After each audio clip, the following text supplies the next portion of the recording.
All right, everyone. In this video, we're going to be looking at Othello Act 1, Scene 3. And there are three elements of this work that I'd like to focus on. First, Desdemona's character and the opportunity that she has now that we've encountered her to operate within the public sphere of human existence. Up until this point in the play, we have only heard of Desdemona, much as we heard about Othello before we encountered him, and we have only referenced her or seen her referenced in relation to a private existence. Her father has referred to her as his daughter, focusing on familial relationships. Here, Desdemona is granted the opportunity to enter into the Duke's court and to actually have a public voice. We're going to look at her in that context. The other two sections of Act 3 that we're going to highlight are Iago's virtue of fig speech, which he delivers to Rodrigo when Rodrigo says, I have learned that Desdemona is now inaccessible to me. I will never be able to marry her because her marriage has been affirmed by the Duke and the assembled ministers. Thus, I am going to incontinently drown myself. He's going to kill himself. And Iago tries to minister to him, tries to encourage him not to commit suicide, whether this is said in jest or not, by delivering this virtuous fig speech. And then we have a closing soliloquy by Iago. A soliloquy is a dramatic convention wherein a character standing alone on the stage delivers his thoughts. By convention, the soliloquy is meant to be an honest revelation of the character's actual thoughts. We'll see how Shakespeare deploys that convention as we go on. What I would like you to do is pause the video and create three lists of Desdemona's characteristics. We have been exposed at this point to three versions of her character. The one that is constructed for us by Brabantio's comments on her nature, the one that Othello describes when he discusses the way in which he wooed her by telling her the story of his life, and the one that she reveals herself to be when she actually enters into the Duke's court and speaks out in defense of her husband, claiming that their relationship was entirely mutual. Make certain that you cite the text for evidence, so make sure you're drawing on specific examples. How well does her father really know her? Identify all the things that she says that appear to challenge her father's description. What kind of woman does she appear to be? Pause the video now, and then we'll move on to my comments.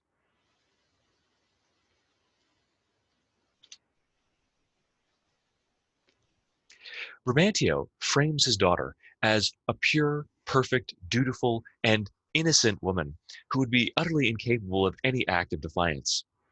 And he does so time and time again. In Act 1, Scene 3, line 95, for instance, he says that she was a maiden never bold, of spirit so still and quiet that her motion blushed at herself. And she, in spite of nature, of years, of country, credit, everything, to fall in love with what she feared to look on? So surely she could not have been part of this romantic relationship by choice. Othello must have forced himself upon her because she is never bold, always timid, always deferential. And her nature, her age, and her breeding must, in fact, have precluded the possibility of her entering into a relationship without her father's consent. She's also eminently loyal. Of course, she would never betray her father. Brabantio attempts to infantilize and reduce his daughter to a kind of pure, perfect, pristine vision of womanhood. You may be familiar with this Madonna and whore dichotomy, this stereotypical series of reductive visions of womanhood, wherein women are either portrayed as the Madonna or the angel, this pure, perfect embodiment of all the virtues, who is virginal and chaste. And then the whore, the other kind of woman who is loose and lascivious and destructive, leading men to their doom. Brabantio tries to frame his daughter and seems to view his daughter in the former light. And in so doing, he strips her of her agency and, in a sense, her humanity by elevating her to this position of inhumanity, putting her on her pedestal. So in line 178 of Act 1, Scene 3, he turns to his daughter when she enters into the public realm, enters into the court, and says, I pray you hear her speak. If she confess that she was hap the word, destruction on my head, and my bad blame light on the man. So destroy me, let all the curses of the world fall upon me if I accused Othello of essentially raping my daughter unjustly. Come hither, gentle mistress. Do you perceive in all this noble company where most you owe obedience? So it's almost as if Brabantio and Othello are on two sides of the room, and they're like a married couple fighting over who gets the dog. Right? So Brabantio is standing off in one corner, and he sees the dog between them. He says, "Okay, come on, girl, come on over here." Right?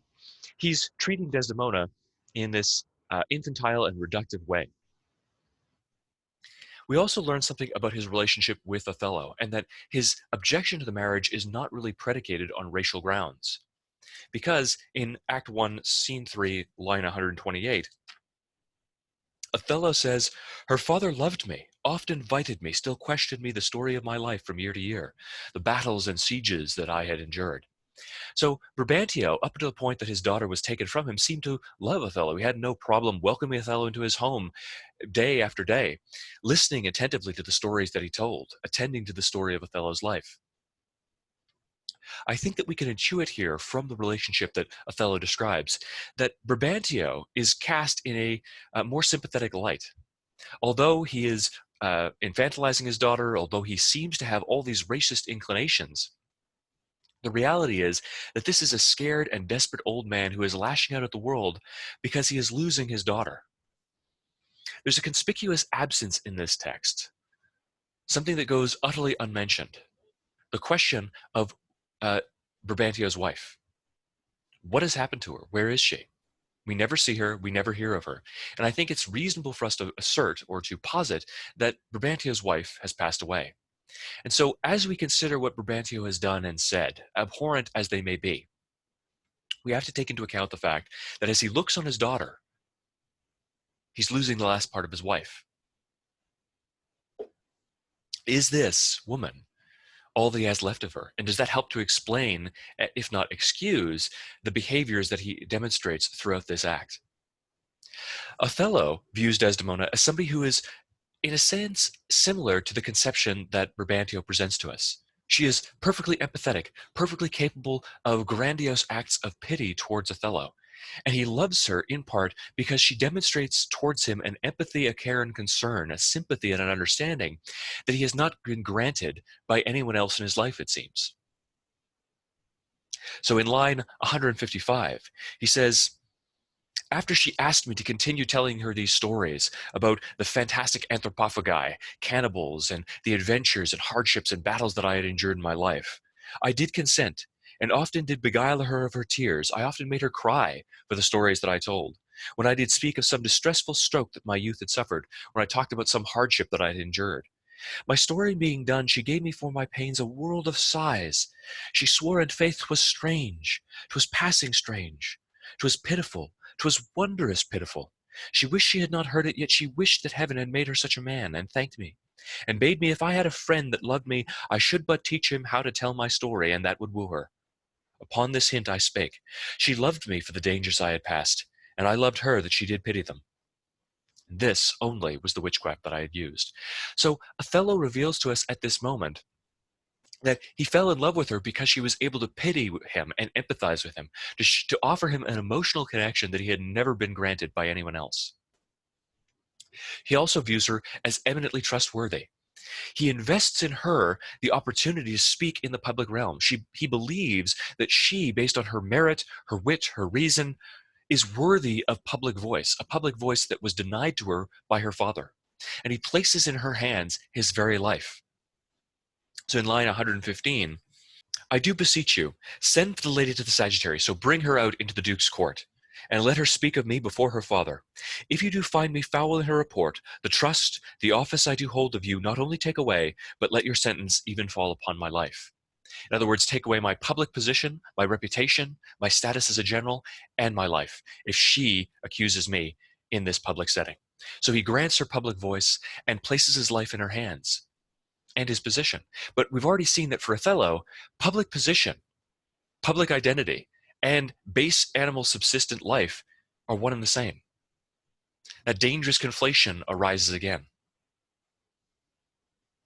The seed of doubt regarding her loyalty that is going to blossom and bring forth fruit is planted by Brabantio in line 100, in line 290. Look to her more, if thou hast eyes to see.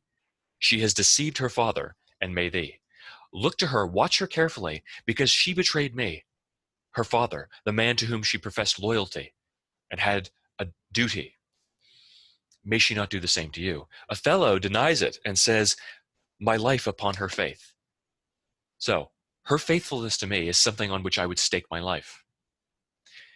Attend to this as we move forward, because the seed of doubt has been planted in Othello's mind, and Iago is going to continue to water it. Desdemona herself is, as we learn, thrilled by these stories of adventure that Othello tells to her. And Shakespeare uses this opportunity to illustrate to us the power of storytelling, the function and purpose of literature, and of the stories that we tell about ourselves and that we construct, whether they're on the stage or whether they're in a short story or novel or whether they're cultural. Stories here bind Othello to Desdemona. They open up the possibility of empathy and connection between people. And in the end, they seal Desdemona to Othello by marriage. Desdemona seems to long for freedom. She hears these stories of adventure and says, I wish that heaven had made me such a man. And Shakespeare here leaves us with that ambiguity. Does she mean, obviously on the surface she means, well, I wish that heaven had made such a man for me that I might marry him. On the other hand, there's this strange ambiguity of syntax. Right? I wish that heaven had made me into such a man such that I could experience that, and I wasn't constrained by the limitations of my gender based on societal conventions. Desdemona doesn't mean that, but we get the resonance of it, the desire for freedom, the desire to experience these things, which she realizes when she is able to go off with Othello to the wars in Cyprus at the end of this scene. She is also bold. She's willing to speak her mind because in the end, she's the one who proposes to Othello. He doesn't understand this private realm of human existence. He doesn't recognize her signals towards him. And she has to almost tell him that I want to marry you. So she's bold and declarative. She's forthright about her intentions towards him. But despite that, she's also willingly submissive to Othello. So in line 184 of Act 1, Scene 3, she says, my noble father, I do perceive here a divided duty. To you I am bound for life and education. My life and education both do learn me how to respect you. You are the lord of duty. I am hitherto your daughter. But here's my husband, and so much duty as my mother showed to you, preferring you before her father, so much I challenge that I may profess due the more my lord. So my duty is to him. I have this requirement of being submissive towards him. But I entered into this contract willingly and without any illusions. She says, using a religious term, that she consecrated herself to the more her lord. And so she's devoted herself to him in almost the sense of a nun being consecrated to her vows or consecrated to the church.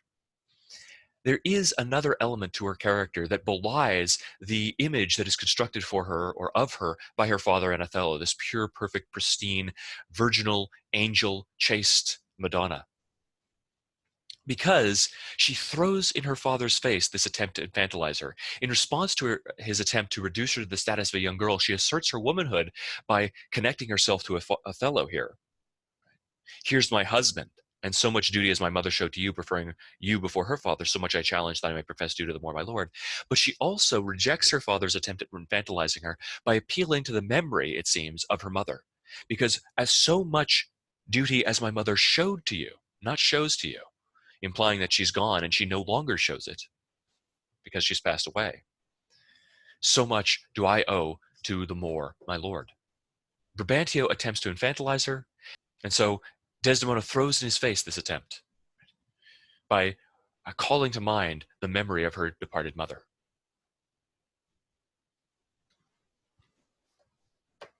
What I'd like you to do now is to consider Iago's virtuous figs speech that takes place between lines 315 and 328.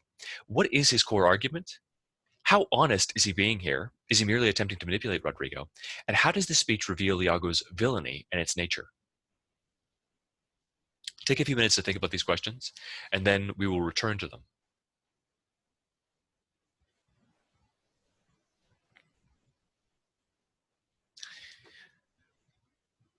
All right.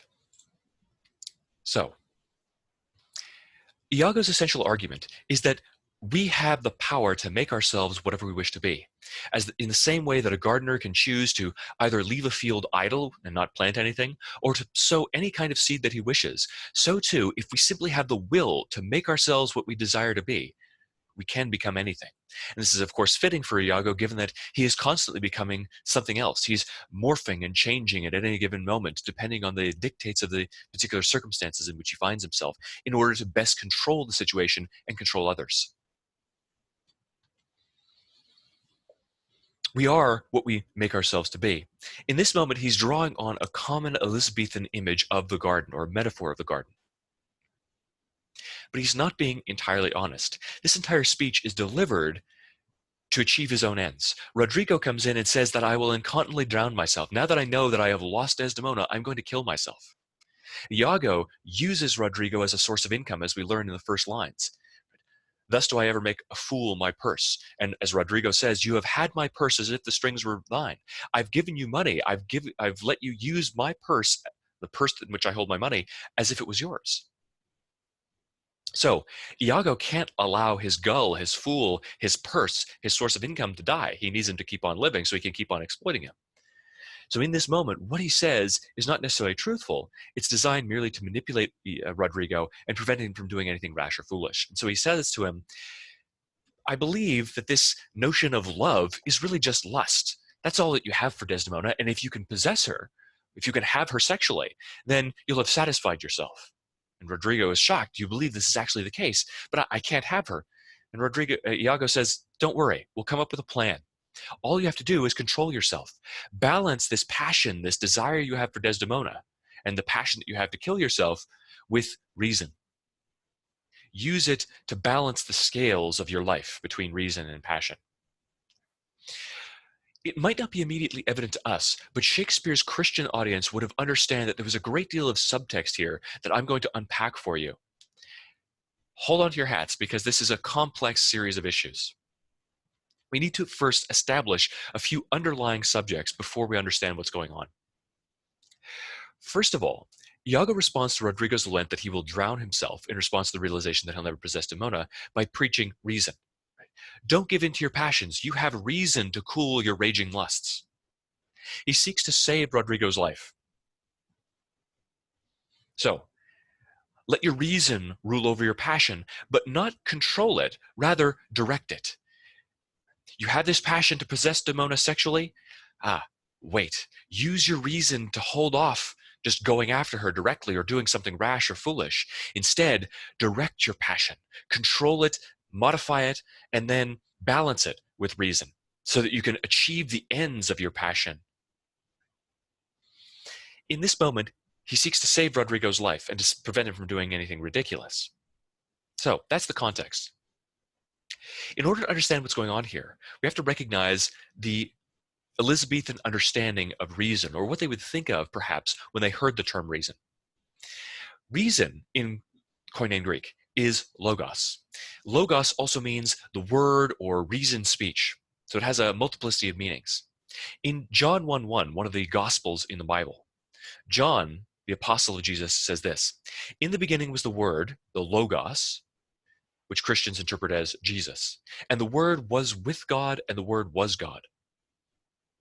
So, as they hear the term reason, Shakespeare's Elizabethan audience is thinking about it in terms of the Word. They're thinking about it in terms of Christ. And the garden metaphor itself was oftentimes a religious one. So priests and ministers of the gospel would often refer to the human body or the human soul as a garden. And we have the opportunity to plant in that garden what we desire. All right, so that's a kind of background understanding. Iago uses this metaphor of the garden to preach the value of reason, which is associated with the logos. So he's preaching reason. Use reason to cool your lusts, to control yourself temporarily in order to direct your lust and to direct your passion in order to achieve your ends. However, his values are askew. His values are an abnormal perversion of what Shakespeare's audience would have perceived as doctrine. Whereas a Christian audience would have said, well, we have to use our reason to control and suppress our passions. Iago is saying, no, use it to balance them and direct them so that you can achieve the ends of your passion more efficiently. Your reason is used to control your passions only insofar as you can direct them to the ends dictated by your passion. So here we have a blasphemous perversion of Christian moral doctrine, and it's couched in a discussion of the word, the reason, the logos, connecting Iago to the preacher of the word, the preacher of Christ. In this moment, Iago preaching to Rodrigo, preaching reason, trying to restore him, trying to prevent him from doing something irrational and destructive or self-destructive, becomes a mock preacher of the word, of the logos, of the reason, or in parallel, because that word means either reason or Christ, a preacher of Christ. But it's a false Christ, a perverse Christ. He's twisting true doctrine in order to manipulate Rodrigo. And we understand that through a series of false equivalencies that Shakespeare's audience never would have accepted. For instance, Iago says, well, it's our choice whether we want to have our bodies and souls manured with industry, if we want to have them produce fruit, or if we want to have them sterile with idleness, we want to leave them fallow. Shakespeare's audience never would have accepted the notion that idleness would have been tolerable. No, you have to be industrious. You have to actually make something of yourself, not leave yourself fallow. But Iago, using these false equivalencies, perverting and twisting common moral doctrine of his age, presents to us this blasphemous alteration of moral doctrine couched in the preaching of the Logos, preaching the reason or Christ. So he's framed as this parodic mock teacher of doctrine who twists the orthodox into the heterodox to make it seem palatable. So he's covering over his blasphemies and his evil using this veneer of orthodoxy, and that too is characteristic of Iago. He is always concealing his attempts at manipulating and destroying other characters. Now, if you find this suggestion of a connection between what Iago is doing in this moment and the Logos or Christ a little bit tenuous, there's a little bit more that suggests its reasonability. His moral evil at this moment is not just animal, but human. It's couched in Christian terminology, and he's using his reason to effect his evil. In the scriptures, the response to hearing the word, the preaching of Christ for the salvation of souls, is conveyed to us in a parable told by Jesus. When he says, the kingdom of heaven is like treasure hidden in a field, which a man found and hid. And for joy over it, he goes and sells all that he has and buys the field. So this is an expression of what the believer does when he hears the word, when he hears the word being preached. He looks at it and recognizes that it's so beautiful, this treasure, the word that he's heard, the possibility of salvation through Christ, that he goes and sells everything that he owns. He gives up everything, recognizing that it's not of any value in order to purchase that field, to purchase that treasure hidden in a field, that treasure being the kingdom of heaven. So his response to the preaching of the Logos, the preaching of the word, is that. Rodrigo, speaking in the language of religious conversion, I am changed, says in response to Iago's preaching of reason, the Logos, I'll go and sell all my land. So there's a parallel and inversion to the response to the word. I'll sell all my land. Rather than buying all that field, he goes and sells all his land. He responds in a parallel fashion to the preaching of Iago's reason, to the way in which this individual in the parable told by Jesus responds to the preaching of Jesus himself. What I'd like you to do now is to consider the soliloquy that ends the play. Again, remember that a soliloquy is a dramatic convention wherein a character alone on stage speaks directly to the audience. It's as if you're hearing his thoughts out loud, because you obviously cannot see them written on a page. He has to deliver them out loud to the audience. Now, one of the elements of this convention is that the speaker is supposed to be speaking, well, truthfully. We get access to his true and legitimate thoughts.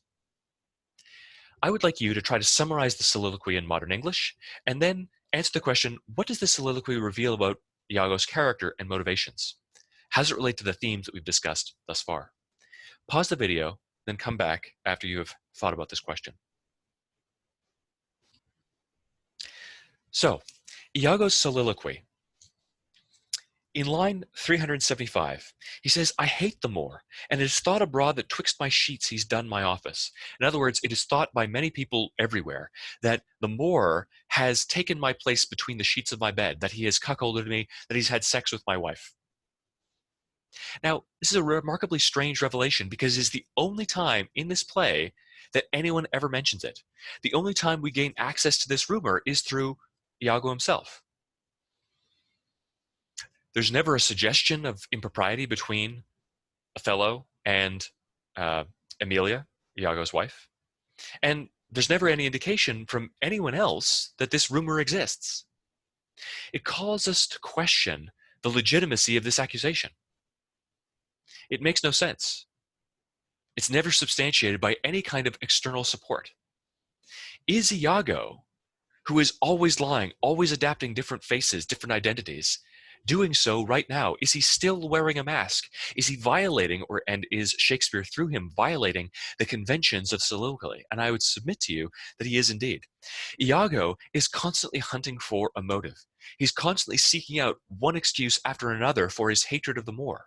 And each one is exploded in turn. His initial reason for hating the Moor and desiring his destruction was that he was passed over from promotion. But by the end of this play, Iago is going to have supplanted Michael Cassio. He'll have gained the lieutenantship that he desires. Now he says, well, the reason I hate the Moor is because there are rumors that he has slept with my wife. And yet there's never any substantiation of this. There's never any external confirmation that there are even rumors to this effect. And he's going to give us more reasons for his hatred of the Moor. Iago is constantly casting about, seeking for some rational justification for his evil. Keep an eye on this as we go forward. I know not if it be true, but I, for mere suspicion of that kind, will do it as if for surety. Now let me see. How can I plume up my will in double knavery? In other words, how can I satisfy myself by having a double knavery, by doing two evil things at the same time? How? Let me see. I can abuse Othello's ear. I can convince him that someone, Michael Cassio perhaps, or Rodrigo, is too familiar with his wife, so that I can convince him that Desdemona has been unfaithful to him. The Moor is of a free and open nature, and thinks men honest that but seem so, and will as tenderly be led by the nose as asses are. I can turn him into an animal, an ass, or a donkey, easily, because I recognize the great flaw in Othello's character. He is honest and open and trusting. He does not deceive others. And so he thinks other people are honest in the same way. And that's the weakness. That is Othello's tragic flaw, not necessarily an error or a vice, but a flaw in his perception of the world. Othello is too trusting. And this is the thing that I can use to destroy him. I have it. It is engendered. Hell and night must bring this monster's birth to the world's light. In the next act, we're going to be moving from Venice, a place that is conceived of by the Elizabethan mind as one of civility and restraint, to Cyprus. We're moving closer and closer to the Turks, to what Shakespeare's audience would have perceived as a place of barbarism and incivility.